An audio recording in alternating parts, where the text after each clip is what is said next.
One. Hello, everyone, and welcome to the Quarantine Diaries, episode 30. Big month. Wow, episode 30. We did it, guys. A month worth of episodes. One full month. Yes. As always, I'm joined by my co-host, Connor Hazelton. Connor, how are you?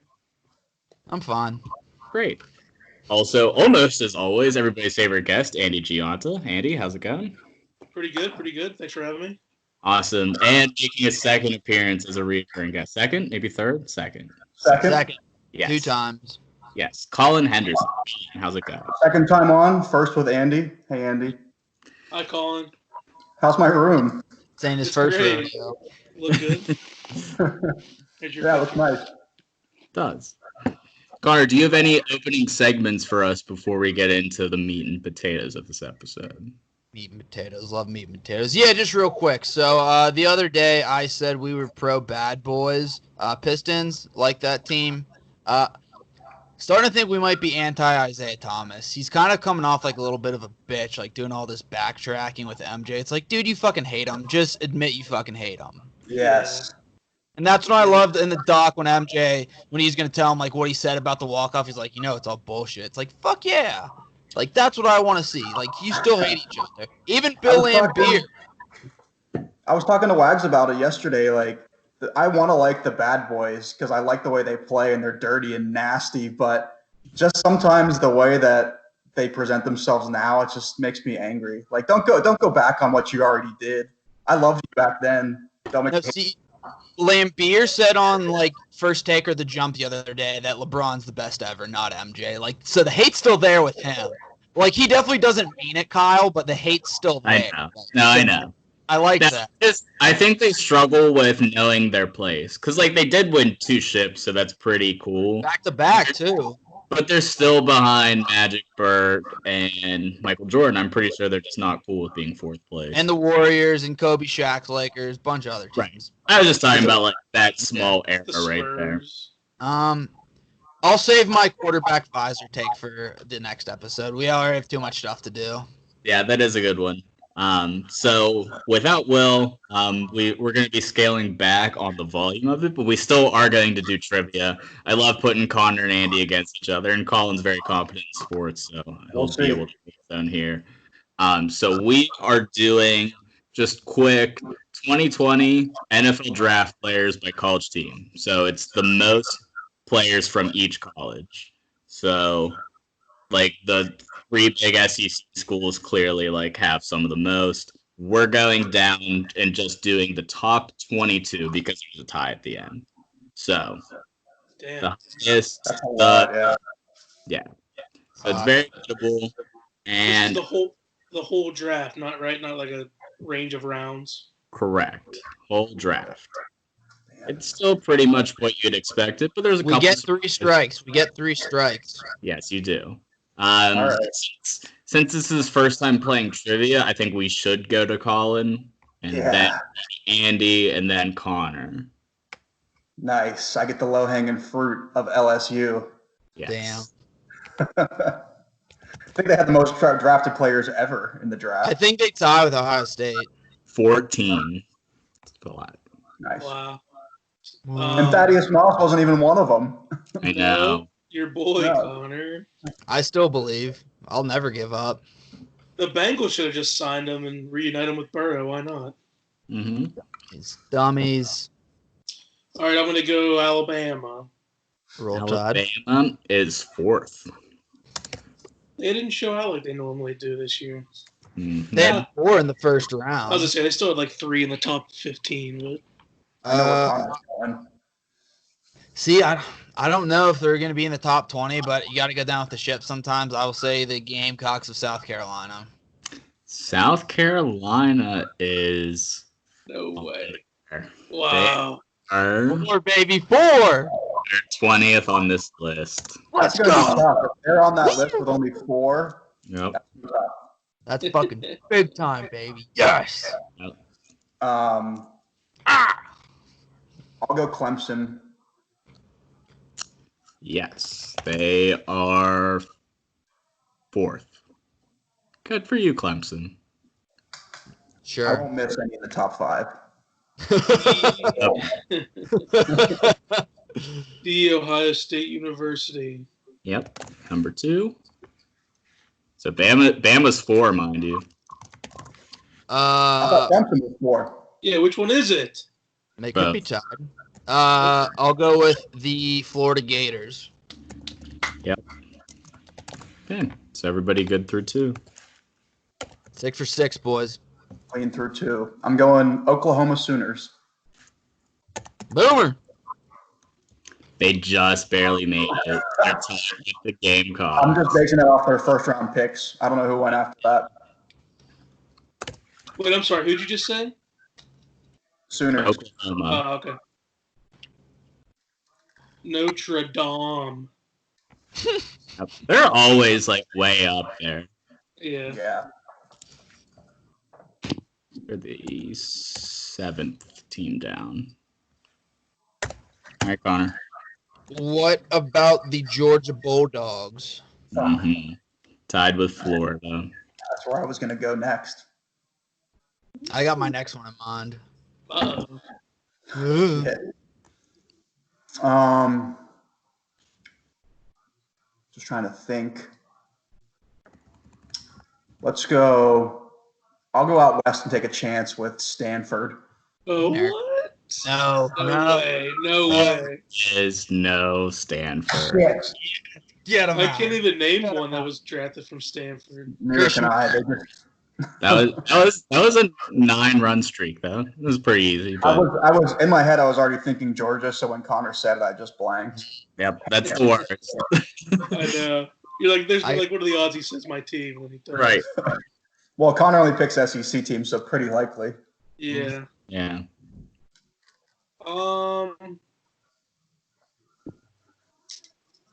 This one's a bit bad.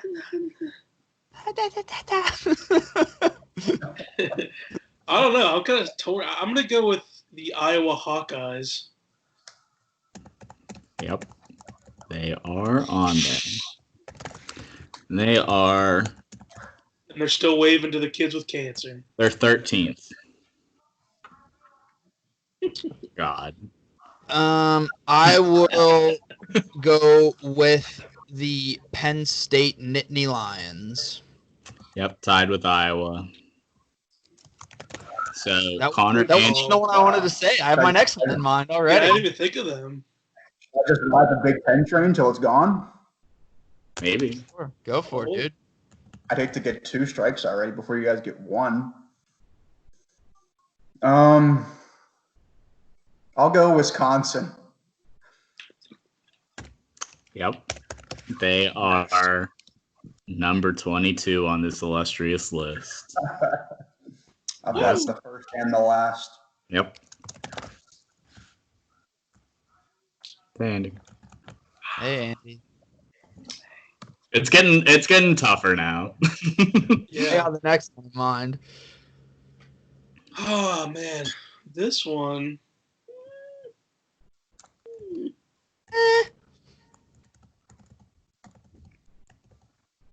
There's 10 left. Oh, man, I hate this one, but I'm Do gonna it. go with the USC Trojans. Oh, The fraud Knew it. USC. They are. I will also stay out west and go with the champs of the Rose Bowl, the Oregon Ducks. Wah, wah. Mm-hmm. that's it, Connor. Damn. You guys are on fire. Okay.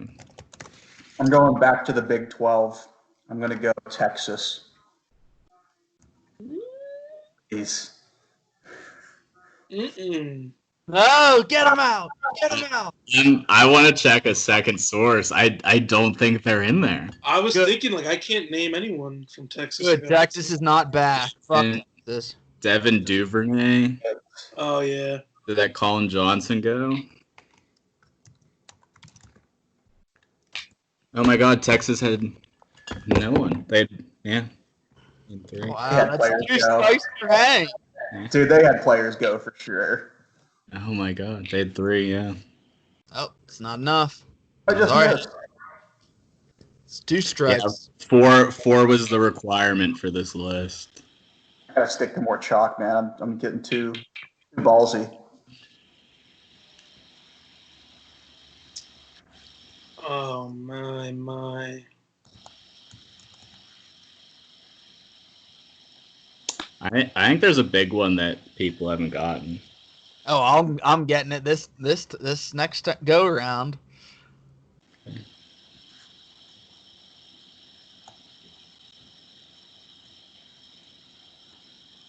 10 seconds, Andy. No.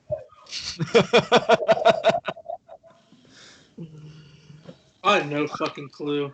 You know what team it is, bro. Just say it.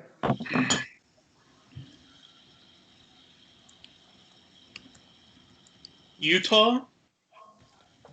Utah is tied with Clemson, Georgia, and Florida. Wow. Andy! Woo! Woo! That's Operation Dirty Girl. That was. I'm gonna make a trip over to the Midwest in the Big Ten and go with the Wolverines of Michigan. That's where I was going to go. They are number 2 with Really? 10. They had 10 people? Yeah, Yeah. What the fuck? And they When? suck every year. they do it every year. Similar team then. They suck every year, but they always have NFL players. Miami. Is Did she- Hudson get drafted, or is he still in college? Let me see. Who? Khalid Michigan? Hudson he's from McKeesport. Khalid Hudson, linebacker. Yeah. Yeah, he went 162. Shout out. They had 7 players go after 150. Oh, that doesn't count. Oh, what a bunch of hacks. Yeah, because the only early one I could think of was Peoples Jones. And Colin, not to leave you on a cliffhanger, Miami, Florida is there. No cliffhanger. I knew they were there. Good. Oh, did you say Miami? I didn't hear you. I'm not missing again. Through that round plus 1 extra Colin turn, Colin's got 5 points, 2 strikes, and he's got 5 points, 1 strike, but he's up. Connor's got 6, no strikes. I am drawing blanks, boys.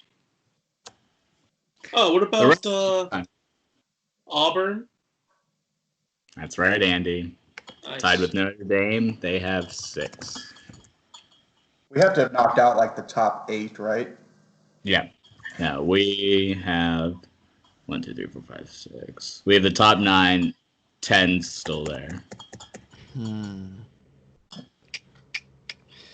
Thinking of like guys who were drafted in like the first round and shit. You know what? I have some strikes to give. I'm just gonna throw shit at the wall. Hope it sticks. It won't. I will say the Baylor Bears. The Baylor Bears did it. Yes. Nice. I was thinking. You gotta start thinking of teams that played really well that probably got drafted because of their fucking record. So I'll go. Minnesota. Oh damn! Just thought of that's that. on there. That's huge. That's a that good one's one. so tough from here. I knew they had a couple receivers. That is a good one. that. Shit. It's a great one. There are 3 teams left. That's it. Yeah. I'm gonna pull one out of my ass for this next one. I know it's gonna be a strike, but I don't care. Yeah. I got a weird one. I can think of at least 2 that were drafted. Fairly. I'm going to go with the Arizona State Sun Devils. Fuck. It's a good guess. Isn't that where your boy's from? Benjamin? Benjamin. And that receiver, too, went pretty high. Yep. Who'd you guess, Andy? Arizona State. They're 1 year away. They're 1 year away. Yeah, Yeah, they only had those 2, Brandon Ayuk and Benjamin. that was it. Fuck. Yep. I'm gonna say App State. No, they just missed the list. Wow. They're Yeah, pretty, that running back's pretty sick. yeah, I'm excited. And they had that linebacker that went to us into. That edge rusher that they have is sick. Fuck. Damn. I wanted to go perfect. This is big. So stupid. I'm out of ideas. I got to just take some blind shots here. One in mind. I feel like SEC, I have my best chance. I'll go A&M. Fuck. Later, Hank. Later. That I'll was drop big. it. Andy, you can tie Connor with this and beat Colin. If not, you and Colin tied for last, and Connor's just stunting again. Wow. I'm gonna look up the list right now. Yeah, it's on Colin. It is on CBS. Is where I got it off of.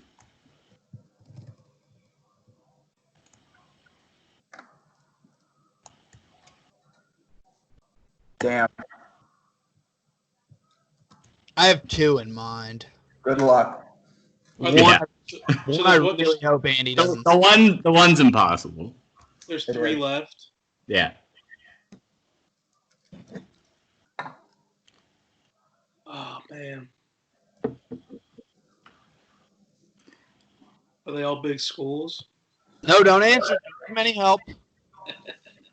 Just lose, Andy. I always try to sneak in for a hint and I comment. was going to until Connor stopped me. All right, I don't think this is right, but the Steelers took 2 players from Maryland. I'm gonna go Maryland. Mm-mm. And that'll do it. Connor wins. Connor, do you want to take a couple rapid fire guesses? Sure, I'll pad the stats. UCLA. No. Strike Oh, two. they at least have 3, no? Yeah. Let's check. Because the Giants drafted a corner. There's a running back drafted. The Pats took a tight end. Kevin Asiiz from tight end to New England. Darnay Holmes, the Giants, and Josh Kelly, the Chargers. 3. Damn. Michigan State. Nope. Everybody always guesses that they've been good in a long time. No. The last 3 that you guys were missing were Mississippi State. They are always in these rankings. Swear to God. TCU, kind of sneaky, and these are a I lot. thought about them. They had that Gladney guy go early, but I didn't think And anyone the else. receiver. Oh, And then last, Temple. That one was surprising. Oh, I never went against Temple. No, that No. was that would have separated the freakish from the not freakish. But okay, yeah, Connor wins trivia again. I'm not really sure what to do about this. Let's hang my jersey in the rafters. But yeah, moving on now. So we're all sports fans here. We miss sports.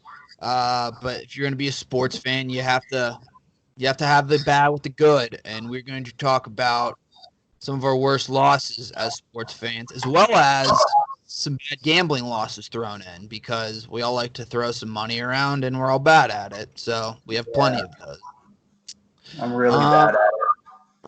I will just start off with just 2 quick ones, 2 just bad fan losses that they're not like, I'm not going to lose sleep over them, but they still stung. 2010 gold medal game, USA Canada. Like, it was cool that Crosby won, but would have wanted USA to win. Yeah, That's fair. I agree. And Andy, you would have agreed with me on this. Friday Night Lights, still can't believe they didn't score at the end. God damn.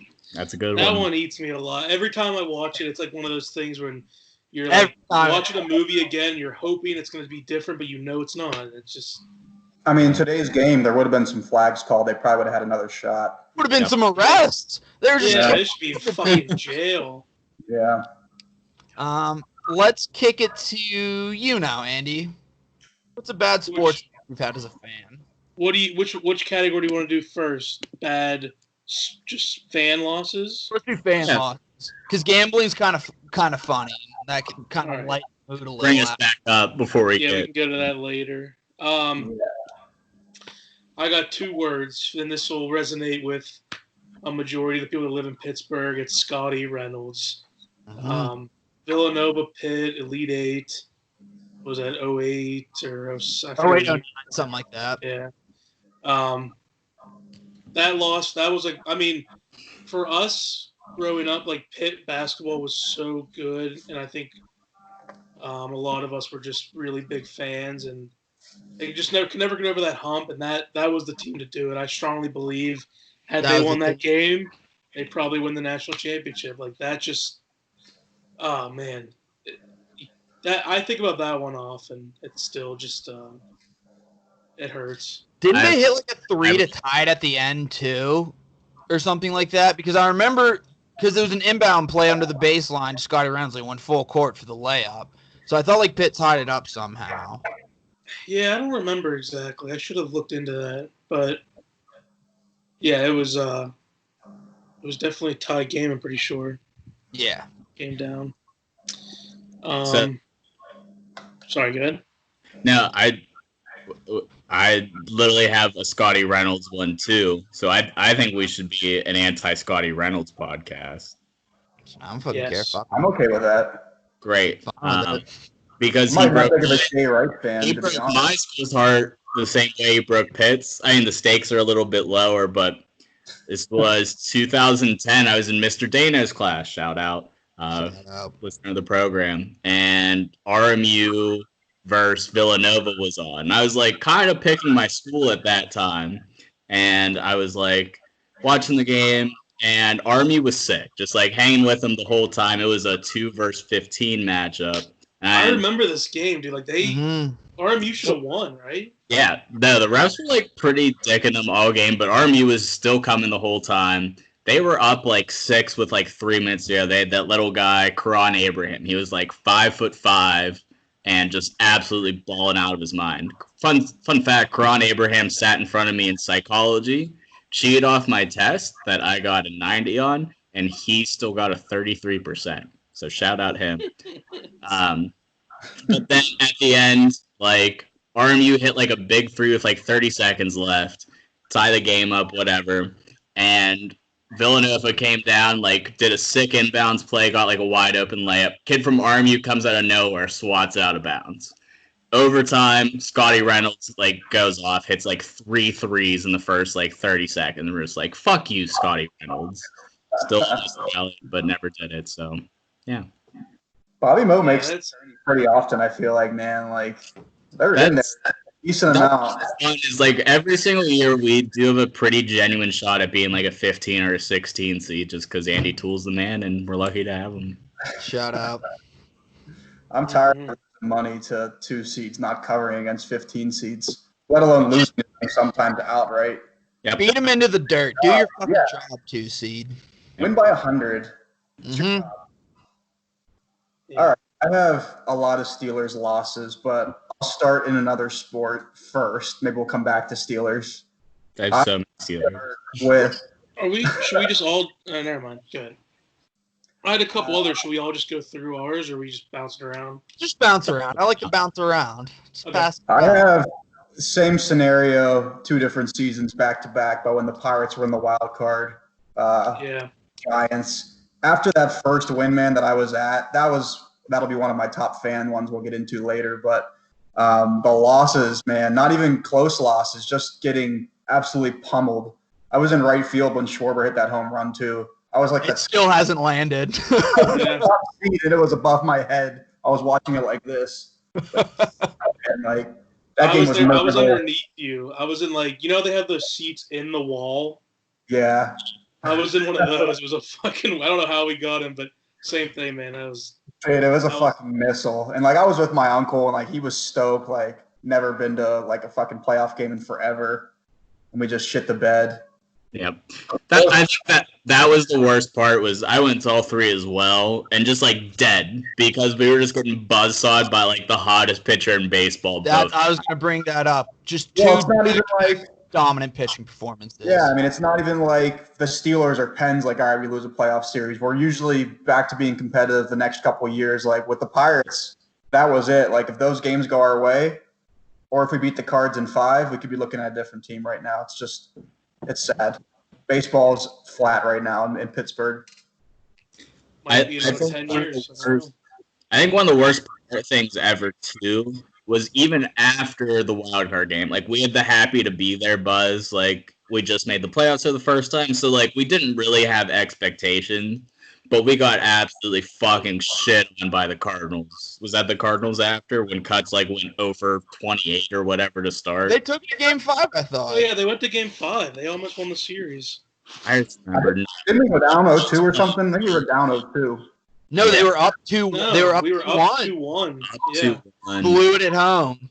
and then You guys are making yeah, it it more was, painful. Sorry. Yeah, but I just remember like Kutch playing so bad and that just being so heartbreaking the whole time where just you fell flat anyway. I don't know. I remember it being a lot worse than apparently you guys do, and that's nothing ever, but I was just so high that time and that just really sucked. So I like to think in my head if we won one or two of those wild card games and maybe a DS that we'd be a decent franchise right now consistently. But we're not. So go Steelers, go Pens. Yeah, get nothing a taste of the playoff baseball dollars, and then there might be a different person. Yeah. It was fun, man, just leading up to that. Like late September, early September, you're like, damn, we're only like 3 games out. Shit, we're like 2 games into it. Like, we're there. Like, we're in the fucking playoffs, man. It was awesome. That was literally the first time in our lives we watched meaningful baseball, and it was so awesome. Like, actually checking the wild card standings. Could be the last time. Probably. I'm not a Pirates fan, so I'll just get my baseball ones just out of the way real quick. I'm a Yankees fan. I know I'm lame. Just 2 ones that hurt really bad for me was the 01 World Series and the 04 ALCS, because just growing up, my dad always told me Yankees are the best, and they were. I grew up watching them win World Series, so when they lost that first one, that sucked. And he also would tell me that the Red Sox, they don't win World Series. Well, they did, so that sucked. And a recent one for the Yanks was the Dad's a liar. Was the 2017 Game 7. Dude. Wait, real quick. Cry me a fucking river. You got to watch the Yankees win, 3 World Series before you turned the age of 10? Yeah. And you're they lost in 01. Boo-hoo. Fuck off. I'm just saying. We went to one wild card game, and we're told all the time we should be happy. Yeah. No, this is actually a more recent one. And this one may have hurt more than those other ones because I'm more of age. The 2017 ALCS Game 7 against the Astros, because for a while the Yankees had just grown stale and boring as a team, just signing shitty contracts to just over-the-hill players. So they had all these young guys it's the rebuild, but they got to the playoffs and they probably weren't supposed to. Beat the Indians down 0-2 in the first round, then came back and battled back against the Astros. So it would have been nice to see them get to the World Series, but it happens. And the Astros found out I was gonna say. But see, I'm more mad at baseball for not doing anything about it. The Astros cheated and got away with it. Good for them. Yeah. Can't hate them. So yeah, those are my baseball ones. Andy, to you now. So I had that wild card versus the Cubs because that's the only one that I went to. So that one was really bad. Card loss was worse for you guys. I think that one because I hate the Cubs way more, and But and then the other big one I had was the 08 or 07-08 Cup when we lost to the Red Wings. I don't know, just because I have always watched the Pens. I've always been even when I was younger, and I think it was late '90s when they were good again, and they had a nice run, conference finals, loss, and then they sucked for 4 or 5 years. Oh wow! Yeah, so I toughed it out with them, and it was, and then we got Sid. Obviously, it was great, and that's just when the buzz came back, and everybody started coming back on the bandwagon. It was so much fun. Made the playoffs the year before. I think they lost the Senators. And 5. And then this was their first run that they made. They traded for Hossa. It was such a big fucking deal. We were all pumped. And I loved Hossa. and just because it was against the Red Wings, I think Kier mentioned this on the one pod. It felt like they were the Russians. USSR. Yeah, and we were fucking US, and the kids. That was a fun year, and it just was I think in my head I still. Our team was so young, and we had Sid and Gino, and I knew we were gonna make it there again. But it was still just man, we this was my first taste of getting that close and losing, and it just really hurt. Yeah, and then there was double heartbreak because Hossa, personal insult to go directly to the Red Wings the next year. Karma came back to get him. Down that offseason. That was not a lot of fun. Yeah, he's a douche. Forever. Kyle, you are up. Pens, man, there's I think I'm worried that I'd get in trouble for saying this because it feels PC to say the opposite, but I'm thinking like there's 3 runs where Fleury kind of ruined by himself, and like that was such a big bummer. Flyers 2012. Yeah, that one sucks. It's really nice that we've dominated the Capitals, but last year, 2018, it was whenever they won and they beat us to like get there. That actually kind of hurt a little bit more than I think like anybody like really was. Like a lot of people were happy for him, and I kind of was at the same time. But still, like you had a perfect streak against like one team in the playoffs all the time. It's so fun to own them over and over, and now the party's just over forever. It was just, I thought that was super lame, but. Pens ones, I couldn't really think of any that like truly devastated me off the top of my head, like series, like single game wise. The Flyer series you mentioned sucked. Those Fleury runs that got cut short sucked, but it's tough to kind of pinpoint one. I have one Pens game. I'll go after you. You can go first, Call. Go ahead, Con. You got a Pens one? You take it. Yeah.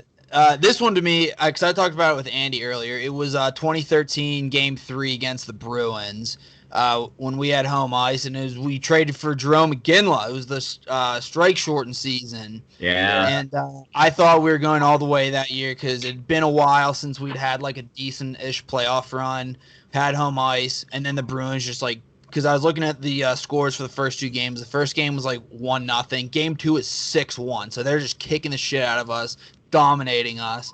And then game 3, because I was taking summer classes down at school, I had to watch the game on my laptop because like they didn't have the channel down there. And just double overtime, just a back-breaking loss. Because you knew when they lost that game, like there was no chance they'd come back from 3-0 because the Bruins like just kicked the shit out of us. And I just remember the one play where Crosby was like behind the net and his like helmet came off and he's just like grinding his ass off and like couldn't put it in and it just sucked. Like that one really sucked. Like it still haunts me. And I hate that. Anytime Sid's grinding his ass off and just like not getting anywhere, that always breaks your heart to see in general. Yeah, and he broke his jaw earlier that year too, so it just sucked. But back to you, Cole. All right, I'll go first. Steelers loss. Not my first one personally, the first one for the cast here. 2004, we go 15-1. We're finally the 1 seed. Cowher's getting that one for the thumb. Yep. I was at the Jets game divisional where Doug Bryan missed the field goal in regulation to win and then in overtime to win. Yeah, to say he missed multiple, right? Yeah, he missed 2, and that's the first time I saw you guys kiss. I think I was 11. These 3 guys in front of me just kissed each other because they were so happy. I think they were brothers, but I ended up going to the AFC Championship game too, and like I've never been more life. Like I'm a preteen schoolboy. Like I'm still stoked about sports, and I'm fanhood's at an all-time high. And then that pick 6 that he threw, who was it? Rodney Harrison. Like 100 yards. Man. That was just like backbreaking for me. Like I was miserable for like the next 2-3 weeks, and obviously I still am sour about it. But man, that was a tough one. That was on my list. That was the one they lost like 40-something to 20-something. The first play of the game, Brady had like that bomb to Deion Branch. It was like, oh fuck. Yeah, that just felt like the first time we were gonna. If we got them in that game, I think we were gonna have them going forward for a couple more, and then like we missed that one and just kept getting fucked for years. Yeah. What about the? That was the start of the Patriots owning the Steelers. Was that game? Wasn't it the? Well, the first one was 2001. Yeah. I was gonna bring this one. But 2001 was like fluky because that was Tom Brady's rookie year, and Troy Brown went the fuck off. But 2004 was just like we never did anything after that. And actually, if you remember in 2001, Brady got hurt in that game, and Bledsoe came back in. Did we beat the Browns in the first round that year too? Ravens, divisional round. Okay. That's when it all unraveled for our boy Cordell because that was his lone one good year, and then came AFC Championship game, which played like shit. He was like an MVP candidate that year. Yeah, he was. He was so good that year. Dude, he was awesome. I could go on and on about Pat's losses, but let's just not go down that road. I'll just do a quick one real quick. the Knicks, they've been bad my entire life, so I don't really have any like losses for them. But losing out on Zion kind of sucked, so I'll just have that one. Yeah, like I love RJ, but he's not Zion. So it is over to you now, Andy. That's all I have for worst loss. I mean, every loss sucks, but there really aren't that many Steelers ones that stand out. I had that one on there that's Pat's one, but I don't know. The only other one I had was when Ben tried to do the fake spike against the Pats. Remember that one? Like this was only 3 years ago. And was that the touchdown they called back? The Jesse James? That was a different one. They called that back, right? And then was that the same game? I think that was the same game. No, I don't know. I don't remember the fake spike that you're talking about. We were at the 3-4 yard line, and we were only down 3, and Ben fake spiked it and tried to go over the top to I think it was Vance or AB or someone, similar to what we did against Denver, and it got picked off. Oh, that was after the Jesse James play, I'm pretty sure. Yeah, so that one stung pretty bad. I had loosely the Killer Bees not doing anything sucked because I fucking loved those 3 when they were here together. That was such a fun offense. So much talent, just never did anything. Yeah. The one I found, I don't know if you guys remember this one. I have the game log and everything up to help me. But I just remember my dad cursing out Steve McNair. It was when Maddox was quarterback. It was a 31-31 game at one point. Wait, I remember this game. Are you talking about the Titans? Yeah, the Titans. Steve McNair apparently destroyed us the whole time, and that's all I remember. But I went back and was looking up the worst Steelers losses, and this one's number 2. Is it the Joe Nedney field goal that he missed, and we got a roughing the kicker? Yeah, I went back and I watched the YouTube video. He barely touched him. That's what everyone said, that he fucking flopped. I think it was Chad Scott. Yeah, or Dwayne Washington. It was Dwayne Washington. Nightmare. Yes. Wait, real funny story about that game. I was at the Sepko's house for a viewing party. It was me and Courtney and a bunch of those girls, and then the older Matt Sepko had a bunch of his friends there, and there was so much good food. How Mrs. Sepko used to hook it up. Always and I was just stuffing my face. I could not stop eating. And then the last straw was they pulled out some Krispy Kreme donuts, and I was like, oh man, I gotta have one. I ate it. And then I went upstairs and I puked and I was throwing up in the bathroom because I ate too much. And Mr. Sepko caught me and he comes in. He's like, all right, Andy, I think it's time you go home now. I was like, okay. Puking my guts up because I could not stop eating. And it was that game. You cut off and said how for eating. People get cut off from drinking at parties. Yeah. Most parents would have thought that I was drinking. Oh, he must have had too much to drink. And he's like, no, I just ate too much.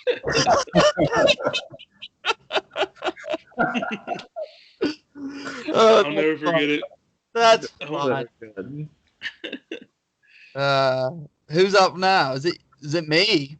Yeah. We'll close it out with my beloved Gamecocks of South Carolina, because boy howdy, I could go on for just an hour about South Carolina losses. However, I only chose 3. That's it. I'll go with the first one I had. It was my freshman year against Auburn.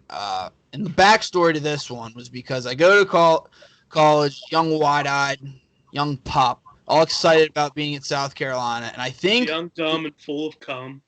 I believe it was Paul McLaughlin that told me, because I was like, I'm so excited for the season. He's like, dude, they're just going to break your heart. I'm like, no, they're not. And so this was after they upset Georgia a week or so prior. It's a big win for them. And earlier that week, Max's cousin Matt Fisher goes to Auburn. We were texting each other, talking shit. He's like, dude, you better watch out for Cam Newton. And I'd never heard of Cam at that point. And Cam just fucking went off. And it was just and it was a close game. And it's just fuck, man. They do break your heart. Next one I had, 2012 against LSU, because they're coming off their win against Georgia again, where they're number 3 in the country. That was the loudest I've ever heard any stadium in my life, by the way. That was great. and they had back-to-back road top 10 teams. They had LSU and Florida. It's like, we have to win one. We'll win the SEC East. So they go into Death Valley, and I was really blackout drunk and ended up breaking my phone because of it. But just like that loss, it's like, we lost. We're not going to go to the SEC Championship game because we're going to lose to Florida next week, which they did. And I think if they go to the SEC Championship game, they beat Alabama, then crush Notre Dame in the national title. And then the last one I had, this was kind of the last time I had really any optimism about the Cox, was 2014. They started out the season ranked in the top 10, playing A&M on a Thursday, thinking, all right, we're going to win this game. Like, this is our year. And A&M just fucking blew the doors off them. Was that Johnny Football? No, that was the year after. It was Kenny something. Trill. Yeah. He had like 8 touchdowns. It was absurd. That's right. I always hated playing that Thursday opener. Like, the season's already over for us before anyone else has played. Over. Fucking over. It's over. We're 0-1 before game day's even been on the air once. Yeah, like, that sucked. So, but I mean, every Gamecock loss stings because you lose one, and it's like your season's done, and they're just always gonna toy with me. But now for some lighthearted humor, some bad gambling losses, and I think Colin would like to start this. We're gonna go other way because Colin, Kyle, Andy, me. Okay. Bad gambling losses. Yeah. Where to I begin? tried to pull up my transaction history for like the last 2 years, and it just kept airing out on me because there were so many bad losses. I'll go, Andy. We talked about it earlier today. September 11th, 2016. It's week 1 of the NFL season. Oh, I know this. I was on the other side of that game. Yeah, because it was your Giants. Yeah. I think it was Andy and Kier were over all day, and like I was hypothetically saying, "Oh, I'm going to just win $1,000." I was able to do that day. I left for that game. Yeah, it was 1 o'clock. I said I was going to win $1,000 and then put it all on the Cowboys, and I ended up winning that much and put it all on the fucking Cowboys. And then at the end of the game, Terrence Williams has a chance to put them in field goal range and get out of bounds and give. I think it was Dan Bailey was still the kicker then. When he was still money too. The biggest leg probably in the league behind Justin Tucker. And instead of going to like the 40-yard line and jumping out of bounds, he tries to jump forward to like the 38 because that's going to make a big difference. And the clock runs out. So there goes all my winnings from week 1 within 10 seconds. I was just irate. I mean, you can't lose at home to a division rival in week 1 and expect me to like you ever again. Right. What was the score at that point? I can't remember. Like, would the field goal have won it? The field goal would have sent it to overtime at least. I think it would. Line. I feel like it was to win it, but I can't remember. 2019, I think, was the final. I think it was to win the game. Yeah, I think they only down 1 or 2. So I mean, unbelievable. Having $1,000 on a game, like I can't even imagine. If I remember, like it was 2019. I feel like that would have given the Cowboys the win, the field goal. Yeah, like the cover that is. I mean, it's not like I lost $1,000. It's not like I lost $1,000, but like at the same time, like that was. You did. Yeah. But you did, because I mean, you had won that 1,000. You had it in your possession, and it was. Yeah. It was still high stakes. Like that. I'll never forget that. We were just like, "What the fuck is he doing?" Everyone will say, "Oh, you're an idiot! Like, why'd you do that?" Because I love it so much, and it was so much fun in the moment. It's so much fun. As soon as that clock hit zeros and you lost, you're like, "Well, that's fucking lame." Yeah. Kyle, you are up. All right, so I bet on a lot of games, but I don't bet that much. So like I'll do like 20 to like $40 a game. Now that I'm an adult, I do a little bit more, but like that's how it always was in like college. Like I was very risk adverse, and one of my faults with college football I'll get into later is that I'll actually win a good bit and like build up over a whole season, and then put it all on like one game that stresses me the fuck out. It's the absolute worst. But NFL, this is a lot of life lessons, and this is my first year gambling ever. So freshman year of college, was exposed to it. One of our kids in our dorm was a bookie. He set this whole thing up with this guy from New York who we paid somebody in New York for picks before like that was even a thing on the internet. So we all pitched in. It was like $2,000 between 8 of us, so like about $250 each. When you're a freshman in college and don't That's have a lot. Yeah, that's a big investment. and then we all ponied up like 10 grand together to put on the game. Like it was pretty much everything that all of us ever had. And we put it on. I have all these notes here. So Giants Cowboys week 10 2011. Cowboys are dog shit. Guy I remember this game too. Guy calls in. He's like, "Hey, I got your first pick for you tonight. Take the Cowboys +3 versus Giants. Cowboys like aren't that good at this point, but they still have like Romo, Dez, and everybody. And I think they were 1-5. Giants were like this is 2010. Didn't they win the Super Bowl? Like No, 2011. Okay. Is it the game? The Giants blocked the field goal at the end. No, this is different. Okay, different game then. All right. Okay. So Cowboys are +3.5. Come out to a blazing start. Eli throws a pick. They get a touchdown. Eli throws another pick, field goal. 10-0 in the first like 5 minutes. Feeling so good. Next drive, being up 10-0. Romo blows up whatever he fucking blew up then. John Kitna's in the rest of the game. That's right. I remember this too. You got 10 grand riding on John Kitna's That's what he did. Yeah, it was fucking terrible. So there was a moment when John Kitna threw a touchdown in the second quarter when it's 27. You're like, holy shit, like we can still do this thing. John Kitna lead us to the promised land. Giants score 3 times in the last 5 minutes of the second quarter. 24-20. It's pretty much fucking over. Kitna like does a mini rally at the end where they like kind of get an onside kick. Like there's like fumble, bounces all the way around, but it gets like to the 30, and then they throw a touchdown to Dez, like bring it to like 28. Whatever. We got a shot for a backdoor. Giants kill 5 minutes, field goal. Fuck John Kitna forever. But the lesson is don't ever buy picks from people ever. You're just Dude, I was about to say, I'm not even going to blame that guy for that pick, considering Romo got injured. Like, he might have. I was thinking. No, I'm not mad at him whatsoever, but that's still a loss on me for losing $250 extra on top of like my $500 or $700 whatever investment. Yeah, I just can't buy picks when we all have equal chance at picking the right team. It's 50-50. You can get as many stats as you want, but Andy knows it comes down to the gut in the end. Mm-hmm. Yep. So it always comes down to the gut. Yep. Andy, I never knew that story, Kyle. I like that one. I know. I feel for you. You're up, Andre. Right. This last year I did so piss poor with gambling. Like, it just felt like I had a bad beat every fucking day. It's all right. I don't. Somewhere along the line, I did something that pissed off the gambling gods, and I'm cursed. Like I don't know, but it started out early. I don't think I started actually gambling on sports till like senior year of college. Like that's when then I really ramped it up the first year out of college. We work and had our own money and shit. And I remember, so this would have been 2014 Bahamas Bowl. It was a bowl game. And me and Connor and our group text, we made a pact that we were going to bet on every single bowl game.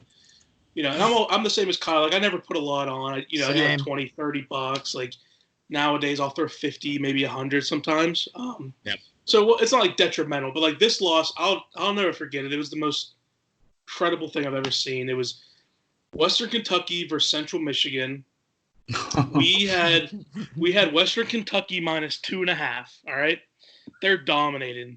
Fucking Hilltoppers. It's like their first year, I think, in Division I. And they had a good quarterback. They just had like a run and gun offense. They were putting up a ton of points. So it's like 9 minutes left in the third quarter. They're up 49-14. They just scored 49-14. Oh my god. So I think like Central Michigan got a couple touchdowns. It was 6 minutes left in the fourth. Western Kentucky has the ball. It's 49-28. They're driving. They get down to like Central Michigan's 25, fumbles the ball.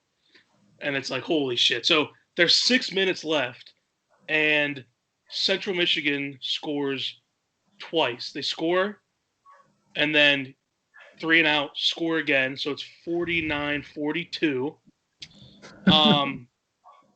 Western Kentucky gets the ball back because it was a failed onside kick, and I'm trying to think. It was a 3 and out.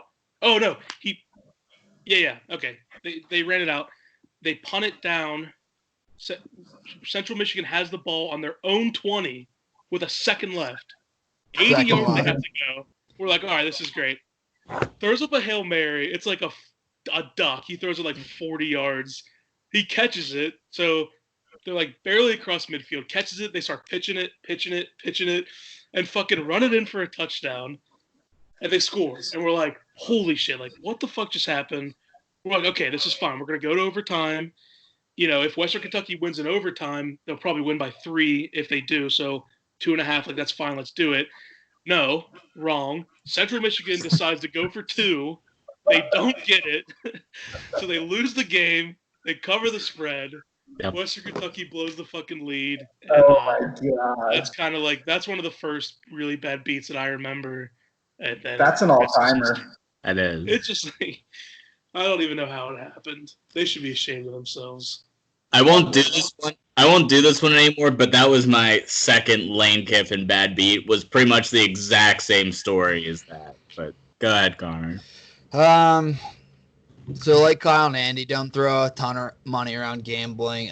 So this was in 2014 for me. It was Mississippi State Auburn. It was year after Auburn lost to Florida State in championship games, so they're like top 10, top 5 probably. And it was like the DAC year with Mississippi State where they were top 10. And it was at Mississippi State. I know I had the over, and I want to say I had Auburn too. And so, of course, Auburn's not covering, and the over is not hitting. It comes down to the last drive of the game. I want to say Auburn, they're down by a score, and they have to score to at least get the over, possibly the cover 2. I forget that much. And fucking Nick Marshall, shittiest quarterback in the world, is driving down the field and then just throws just a god-awful red zone interception. And I'd already lost probably – I think I went 0-4 on my noon games. And at college at the time, like, that was the one I loaded up on, so that ended up sucking pretty bad. By the way, I'd like to bring this up too. There's nothing worse than when you have money on an over and you know after the first quarter it's not hitting. Yeah, absolutely. Just the fucking worst. I'll never give up on an over just based on Andy's story he just told. It's never until it's over, till it's under, I should say. I really the story I'm going to tell later is also a reason why you never give up on the over. Yeah, I mean, I completely agree, but there's just times it's just like, this sucks. Yeah, you're right. There was a stint probably, I think it was probably in 2017 or 2018, where I was the under god. I probably took 13 or 14 unders in a row and missed at least 13 of them. I was just so addicted to the under, betting for bad sports, like NBA unders, like NCAA unders, like everything under. And everyone was just going on fire off the wall, like not even like they were close, like they were getting pummeled. I remember that. Not even any research. Like I didn't do any preliminary research. I was just so addicted to betting unders, I couldn't stop. Yep, that's great. Connor, with your story, like there's nothing worse than thinking you're out of it, having a little glimmer of hope at the end, just like maybe a nice long drive, and then boom, turnover. Yeah. This one it sucks you back in. Yeah.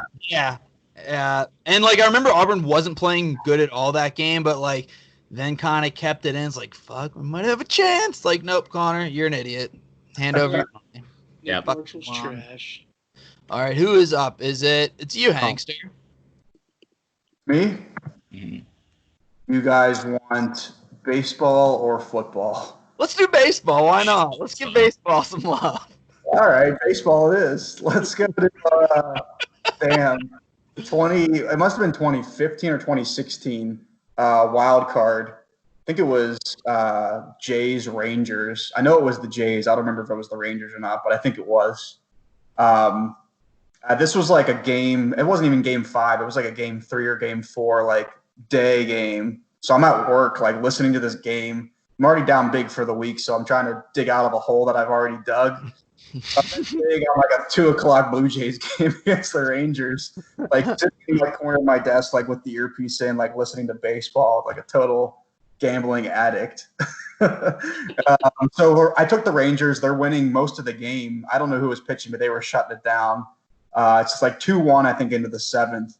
And then the Jays start to threaten, and up steps Jose Bautista with the most infamous bat flip ever. Oh, yeah. Damn. And I'm listening as he ruins my life. He smacks one probably 400 feet into the left field, and like my earpiece is just rumbling. And I'm like, a tear in my office, like knowing that I got pummeled so bad by Jose Bautista. That was. I like looked around in my office because I knew how much money I had just lost, and like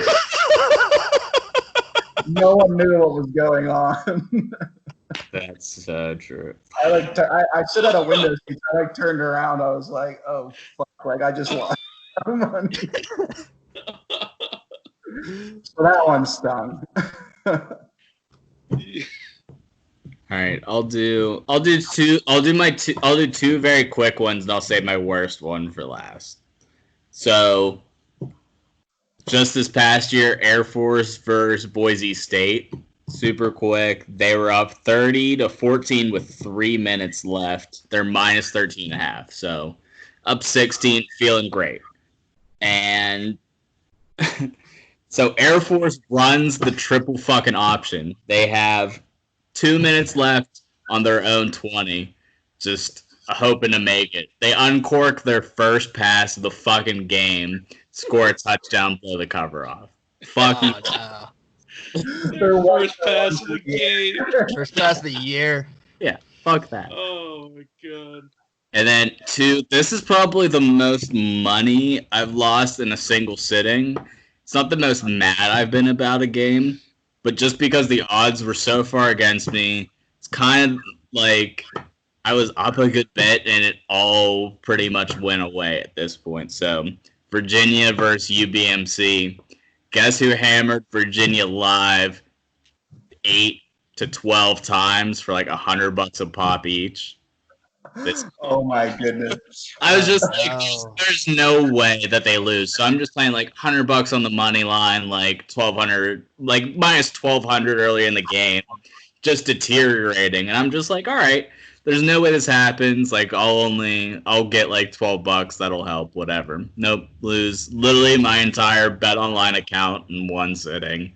Just Yeah, I mean, I probably would have the same thought process as you. Like, we had never seen it happen at that point, so I don't care. It was fucking brutal. Like, I felt everything Virginia did that game because I'm just like, you guys are the favorites, and they just wouldn't stop fucking cramming it down their throat, either threes or fast breaks or dunks.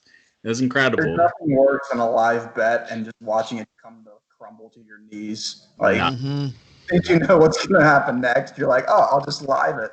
Yeah, that was probably the most money I've ever lost on one single game. Was that one? Andy? Andre? Oh, I don't have any other ones that I listed. I just did one. Okay, I will. Because they all just blended. I'll do one. So it was 2017. The week started off that week down money because of course, but that Friday I hit one of the biggest bets of my life. It was Cal, Washington State, and I had Cal the under, and I teased Cal the under. All three hit, so that got me back to even. It's like we're going into fucking Saturday, and we are gonna make some fucking money. Yep. Noon games. Love that feeling. Noon games. I go even. So we're like, all right, we're feeling pretty good. The 3:30 games, however, a solid 0 for 8. And the one that stood out most was Auburn LSU. It's fucking something with Auburn, man. I had Auburn in the under this time, and they were up because this one LSU didn't have a quarterback and like was terrible on offense. And Auburn's like kind of kicking the shit out of them the entire game, but LSU's not doing anything. Then LSU just explodes in the second half. Auburn doesn't cover. The under is so far gone, and I think I lost like $400 or $500 that after when the weekend was all said and done. You lost every 3:30 game. Everything. It was just an avalanche of losses right in my fucking face. Like the worst feeling is when you think you're gonna have a great weekend because you hit your late night Pac-12 Friday nighters. Oh man! A UW bet or Stanford bet on a Friday night. Like I'm gonna take that liquidity and just kill it on Saturday.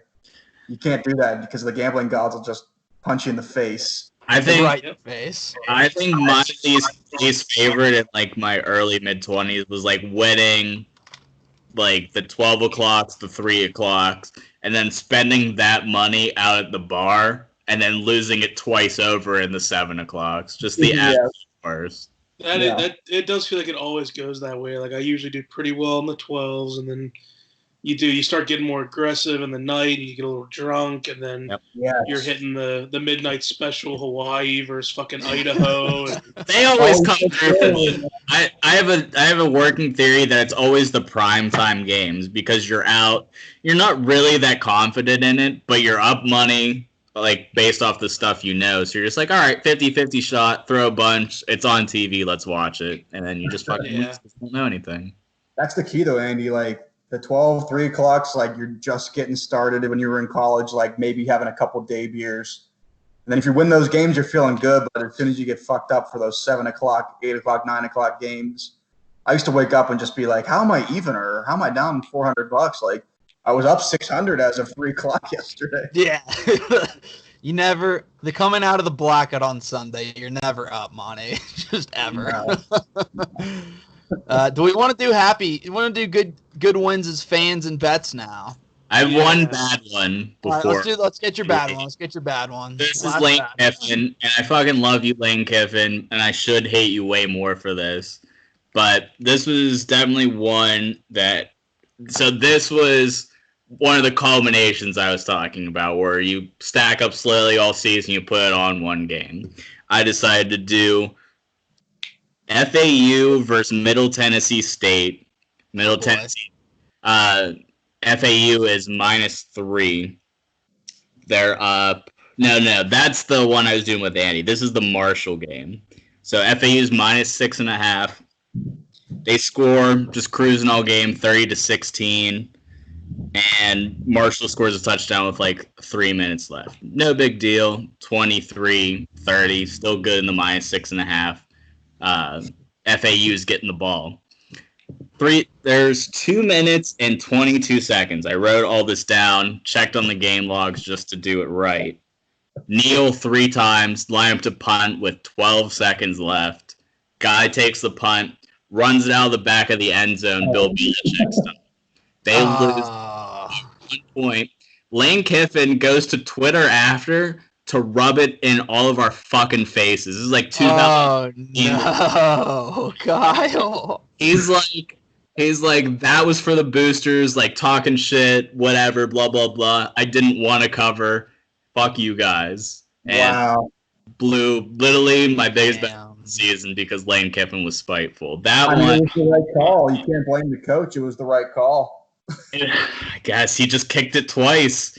It went from 12 to 8 seconds. It's not like you ran around and wasted time. Man. That one hurts to this day. But yes, now good. Like a tough year was not as tough when you share it with Andy because the losses just become humor after a while. Like builds character. We just couldn't hit shit and like fuck man, like we were just laughing about it forever. Like I had a stretch in December where I lost like 14 of 15 bets in a row. And it's like you're in that funk where like every bet you make, is just going to lose.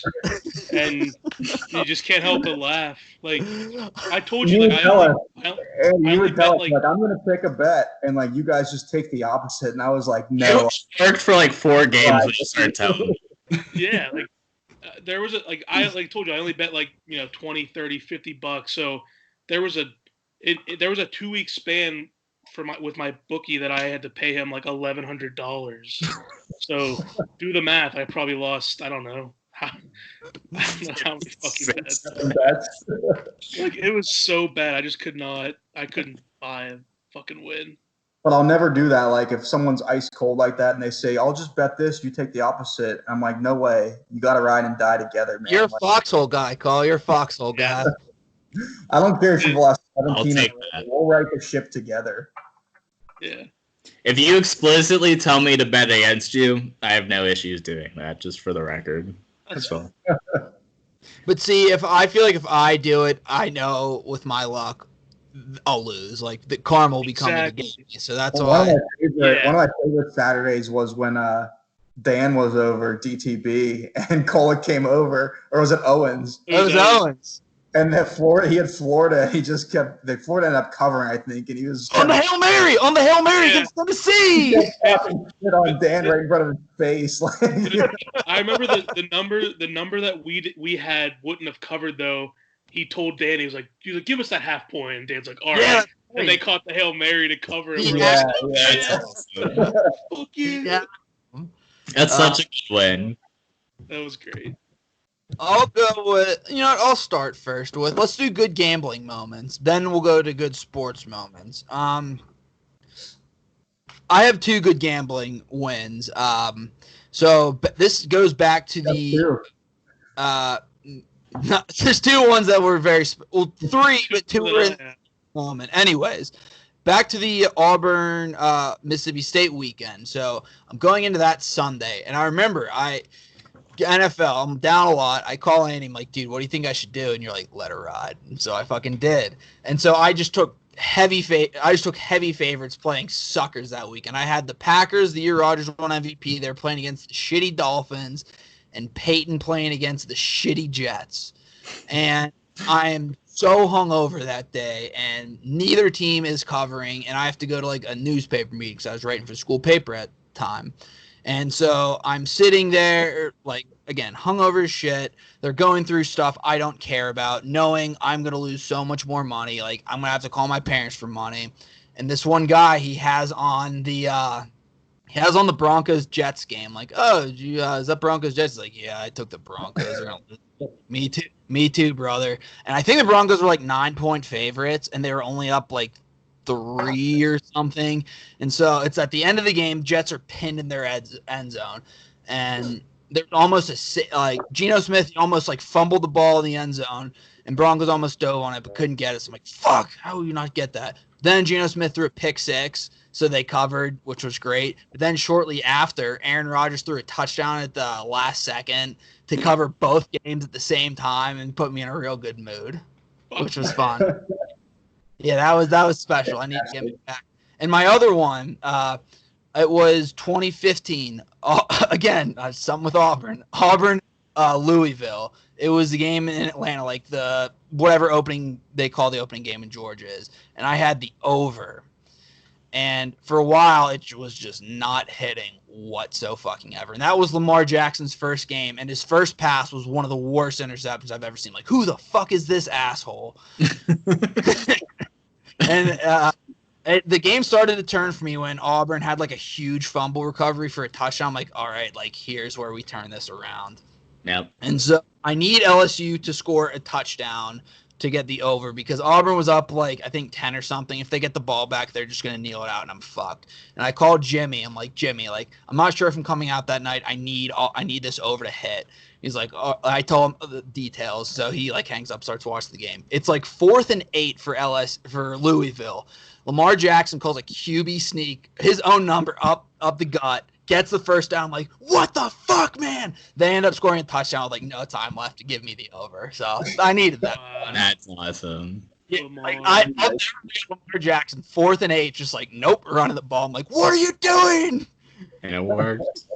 Yeah, so that was fun. Hankster. I'll just give 2 as well.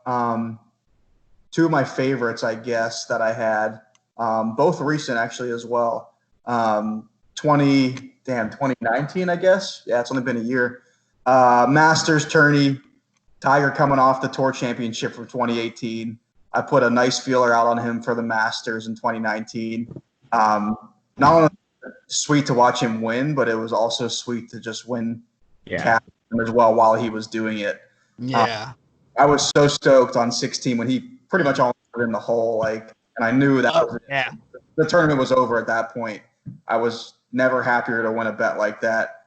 No reason, no business taking Tiger, but you just take him because why not? He's Tiger. Yeah, because it wasn't even great odds. Like, what'd you get him at, like 10-1, 12-1 or something?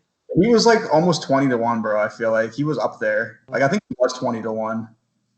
It was still like at that time he wasn't that great, so it's like you wouldn't expect them to be that high. You know what I mean? Yeah, it was a value. Everybody would bet on him. Out. And then the other one, boxing. I'll go boxing. Yeah, so boxing was McGregor Mayweather.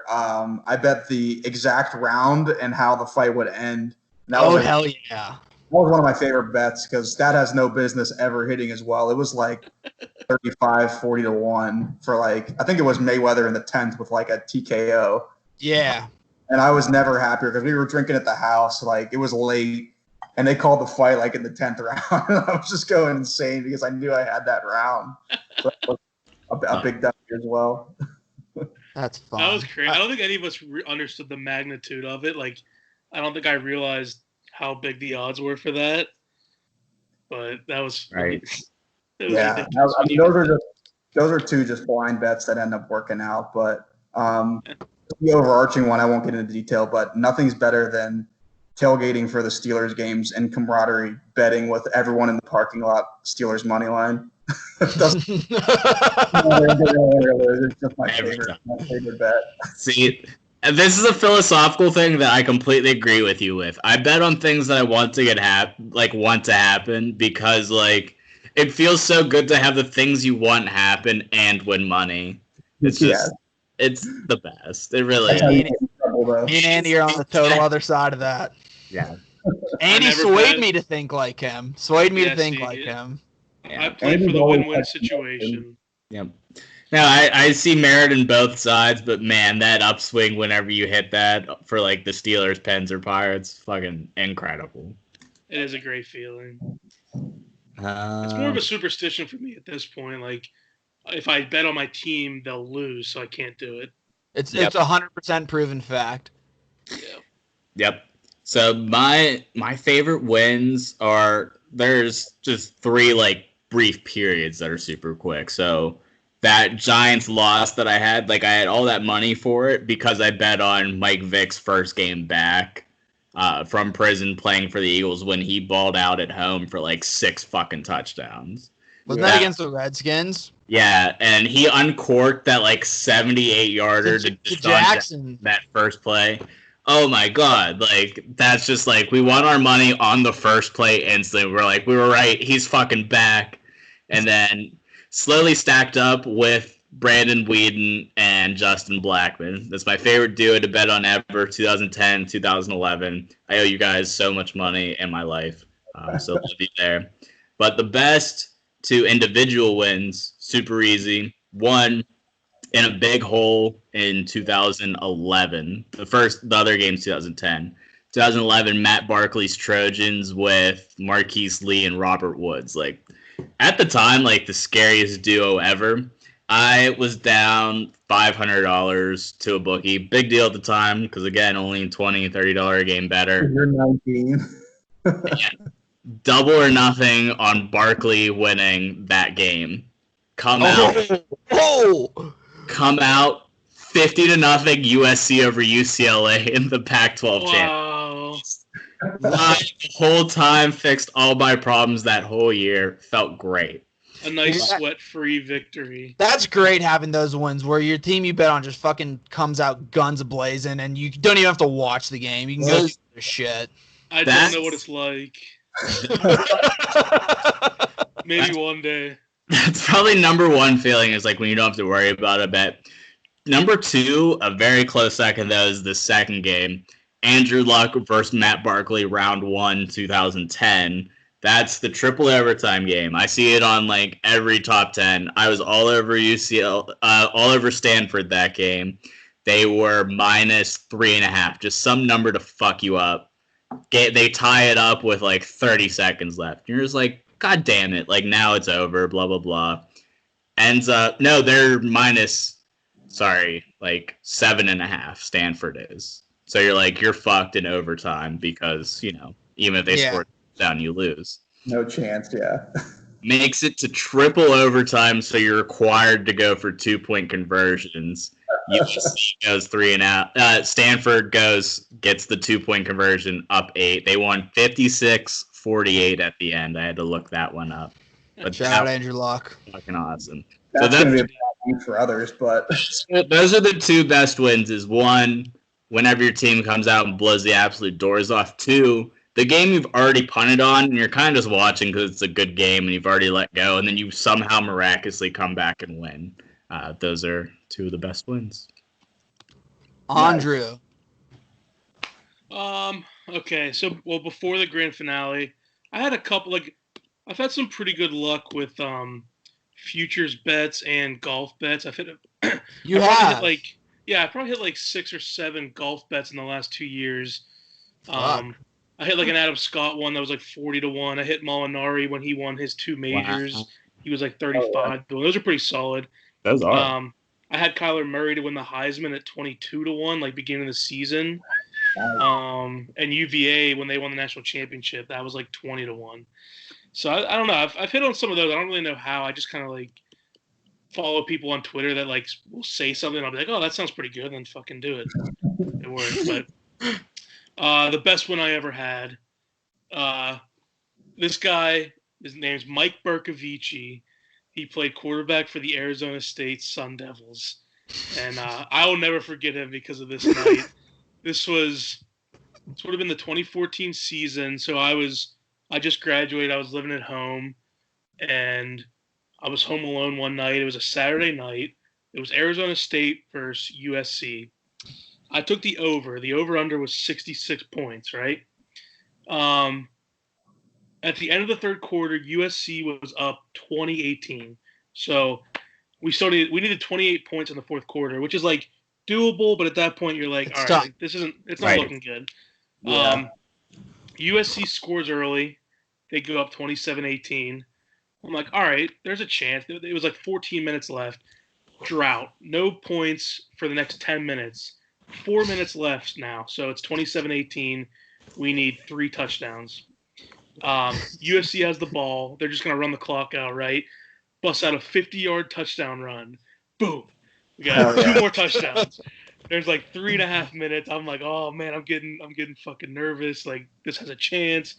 ASU gets the ball, so it's 34-25. Is that what I said? Wait. You need 2 touchdowns. Sorry. I mixed it up. 4 minutes left. ASU scores and makes it 27-25. USC gets the ball back with like 3.5 minutes, running the clock out. Boom, 50-yard run, 34-25 USC. Yeah. ASU gets the ball like 2.5 minutes left, 73-yard touchdown pass. Holy shit. I'm like, oh my God, there's a chance. It's fucking 34-32. So right now the total is at 66. It's at 66. Let me see if my math's right on that. Yeah. All right, so we're pushing. Wait, what was the... That doesn't sound right to me. 39, 34. Yeah, okay, that's right. 34-32. We're pushing. USC gets the ball back. They run the ball 3 times. There's like a minute and a half left. 4th down. They look like they're going to go for it. And I'm like, what the fuck's happening? This could be huge. No. Cody Kessler pooch punt. ASU gets the ball. They're on their own 28. First play, there's like 30 seconds, not even. Incomplete. I'm like, oh, shit. 30-yard catch to midfield. He gets the ball. They're coming down. First down from midfield. Incomplete. 1 second left. It's a fucking Hail Mary. 50-yard bomb to Jalen Strong. He comes down with it. Arizona State wins the game. 38-34. Yeah, what a name drop, right? And And that was like one of my first like huge fucking wins, and I was just freaking out. Former Houston Texans. You guys say you love the easy wins, man, but those ones just feel better, dude. Like the ones that you out and you're on the right. Those are the ones you remember forever. Mike Bercovici, forever enshrined in my gambling Hall of Fame. In the Andy Hall of Fame. Yeah, I mean, that's true. Like, you don't remember, granted, the dominant wins you have are few and far between, but, like, you don't really remember them. Like, I can't pull any off the top of my head right now. No. Yeah. I mean, I had one gambling day back when I was in college where I hit probably 17 of 18 bets on a Saturday in OSU. I was at Ohio State. But I couldn't tell you, like, one bet that I hit that day. It was just the accumulation of that day where I just couldn't miss. Like, I would just close my eyes and say, yep, they're going to win. So speaking of betting on a road college, me and Andy were up at Penn State senior year. Both went, like, I think 7-0 in betting basketball for the winter. So we're, like, feeling fucking spicy. Going to Sunday, AFC Championship game, 2013-14 season. Pats were 6-point dogs of the Broncos, and we're like, dude, let's ride it on Brady. And they just got smoked, and we lost it all. Was that the Peyton year? It was the year they lost the Seahawks, but it was the first year they won the Super Bowl. Gotcha. That's hilarious. Yeah. That was a special night.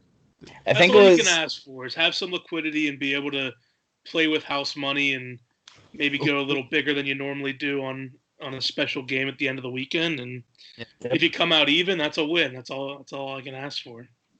Mm-hmm. Man, I miss sports. I can't wait to get back. Hey, did you see NASCAR said they're going to start racing in like a few How weeks. are they? I mean, I've had dreams of turning left like every night since they stopped. I don't know, man. I think it depends on the state. Like whatever one they have scheduled is in South Carolina, and the governor said that they can race, just not in front of fans. So I can hear the Fox crank it up in my dreams, dude. It wakes me up every. Crank it up. I can't wait. The first race back, and then we're gonna have to go big on one of the bushes. Probably Kyle. Kyle for sure. Yeah. Kurt's a douche. I hate Kyle, but he's just such a good turn lefter. He's great. No, who won the Daytona 5? Denny Hamlin. Let's put it all on him. That guy fucks. He's just a Daytona guy. Yeah. I don't know. I can't get on board with him. The way he won this year too made me really angry. He cut off a couple dudes at the end. Like he's a dirty racer. That's what it takes to win, though. And he just what it takes to win. Yeah.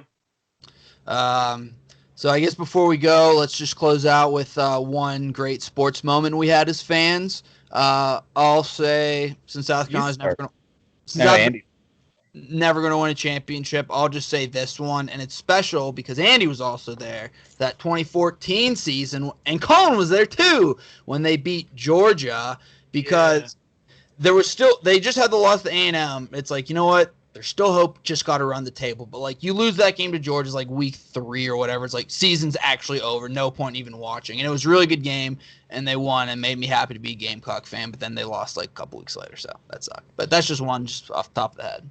One of the best football games I've ever been to. Yeah. That was the Rainbow game, man. That was so much fun. Yeah. And me as not a fan of either team, like, that was fucking awesome.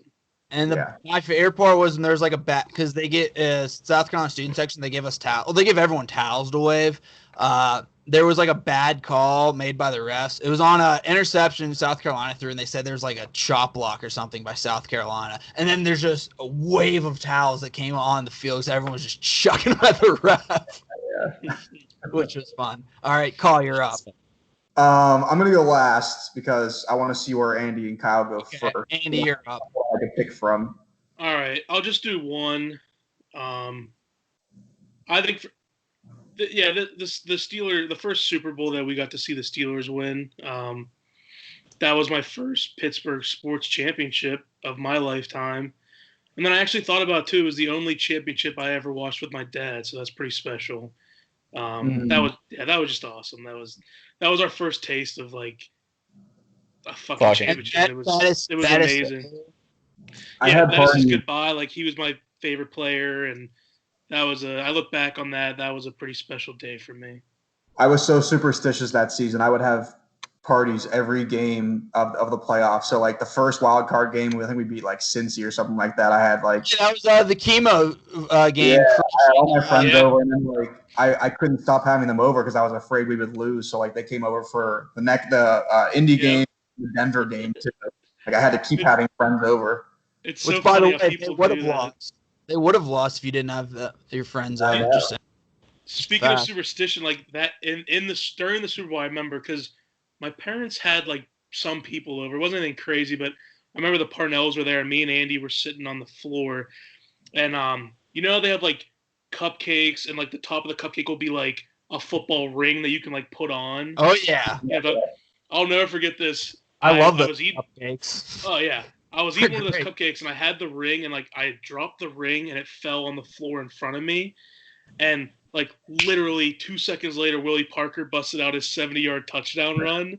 So like the rest of the game was like me and Andy making sure that nobody touched that fucking ring, and like we were like protecting it with our lives because we were like, dude, if that's it, if that thing fucking Dude, I moves, used it's to be over. so superstitious like that too. I think I watched. It might have been like the Jaguars game by myself, like when I was younger, probably preteen still. I was watching it at my house with a Star Wars lightsaber in my hand. And every time we got touched down, I would have to turn it on and sing the Star Wars theme song. So I'm just sitting there like waving this lightsaber around for like 2.5 hours straight. Oh, that's great. Kyle, you are up now. Jags game we lost. Yeah, we ended up losing the game anyway. David Bernard with like the 20-yard run to see. Oh, that's right. That was Fred Taylor and Maurice Jones-Drew backfield. Yeah. Yeah. This is happy times. Let's forget about that. Yeah. So I tied for 2. I recall like multiple people calling me out for saying that these are separate years, so I just looked them up. They're the same year, so I can officially say 2013 was my best sports year ever. 1, March 19, 2003, RMU beats Kentucky in the NIT. Just being there in person was so cool. I know it's the NIT. I don't care. I picked They're a regular really season game for mine, so NIT fucking Yeah, counts. Yeah, Doesn't matter, dude. especially, like, It's just fucking awesome. Being at a Just small school like that, to see them take down a take blue down blood fucking like Kentucky. Kentucky. we made Sports Center #1 that night. I just remember like going back like after that, getting absolutely wasted, and then just watching all of the highlights all the next morning about how That's awesome. the best part about a big one. Just Best- watching the best highlights. Yes. Didn't even So- have a hangover after. And then 6 months later, went to the wild card first game, the blackout. Best sports environment I've ever been to. If you look on the highlights forever, me and my current roommate, Al, you Shout might out remember Al. the previous podcast, shout out Al. Me and him emptied our bank accounts, spent like $500, overdrafted both of them to go buy front row tickets to that wild card game. You can see us forever in history right above the T-Mobile sign on every Nice. replay ever. So worth every single penny. So glad like I had one of those where like you just like put everything all in on like one sporting event when you're like kind of young and independent. It felt so good to like be validated to and do the right thing. Yeah. There for it. Look, I have one more real quick call. The first Penn's Cup was really special. First Penn's Cup because it's like Crosby finally got his. We watched it at Michael's house, Andy. I remember because after Fleury made the save, we tackled each other, and then everyone Yep. jumped on us, and it was We fucking dog awesome. piled on the couch. Yep. Yeah, Those 3 were my list was my Super Bowl, the one Kyle said, and the cup that you just said. But Yep. I'll never forget that in the debate because that was such a long. Like I talked about it when I said that 08 Cup loss really hurt because like yeah. I was a pretty diehard Pens fan. That was a long journey. Like I was so happy. Like, and especially too because like they almost did move, but like they got Sid the Savior, and like he Yeah. didn't play that game, and fucking Talbot saved our asses. That's right. Yep. Yeah. All right, And I'll Hank. never forget the text that Lemieux sent to the team in the morning. Do you remember that? No. I think Yep. it came out after, but it was just It was something it's in the about thing. like I just watched it last week. wait, yeah, it was in that document. Let me pull it up because it's worth saying it the right way, but Oh man, I'm excited. that documentary they have, it's so awesome, and like and Talbot even mentions that because we talked about Hossa leaving, and they interview him, and Talbot's like, "Yeah, I'd be lying if I said we didn't think about it. We know that we offered him a contract, and we were like, why wouldn't you stay with us? And he chose them. So we were thinking about that, and that was, man, I'm gonna Special. get emotional. Yeah. I remember Sid like when he grabbing the cup from Bettman, like screaming his head off, and I always love when they pass the cup off the players, and then you can just hear him go, "Fuck yeah!" Like, Yeah. Connor, I have one for you, real quick, Pens, before we get to Colin, just so you're aware. I actually have several Pens ones actually, Just but one real quick for you. what's that? All right. So this. Oh wait, you going right now? Sorry, guys. No, Andy's up. Oh, Lemieux's text to every player that morning, like 6:30 in the morning. This is the chance of a lifetime to realize your childhood dream to win a Stanley Cup. Play without fear, and you will be successful. See you at center ice. Oh! See you at center ice. Bring Dude, that gives me fucking chills, and Talbot, like, you got to watch the documentary because they interview Talbot a lot since he was kind of like the hero of that game, and they show him. He's like, I got that text, and I just couldn't stop thinking all day, and I was like, why not me? Like, why can't it be me? And he goes out, and he's sitting on the bench by himself.